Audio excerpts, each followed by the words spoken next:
ప్రియమైన సోదరి సోదరులారా, ఎవరైతే సంపూర్ణమైనటువంటి స్వాతంత్రం కోరుకుంటున్నారో, అనగా పాపం నుండి, చెడుగు నుండి, అపవిత్రం నుండి, ఈ లోక మాలిన్యం నుండి మీరు ఎవరైతే కోరుకుంటున్నారో దానికి ఒకటే మార్గం. యోహాను సువార్త 8:36 ఒక మాట ఉంది. కుమారుడు కానీ స్వతంత్రులుగా చేస్తే వారు నిత్యము స్వతంత్రులై ఉంటారు. ఎవరా కుమారుడు అంటే ప్రభువైన యేసుక్రీస్తు వారు. కు అంటే పాపము, మారు అంటే హరించటము. అది కుమారుడు అంటే పాపాన్ని హరించేటటువంటి వాడు.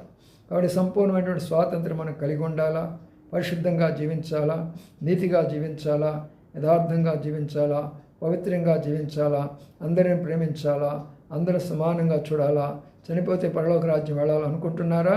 ఆ కుమారుని దగ్గరికి రండి. ఆయనే మనందరి కొరకై పోరాడి శైతాన్ని ఓడించి మనకు ఆ స్వాతంత్రం ఇచ్చాడు. మన వాళ్ళు ఎలాగ పోరాడి మన యొక్క స్వాతంత్రం సంపాదించుకున్నామో పరలోకానికి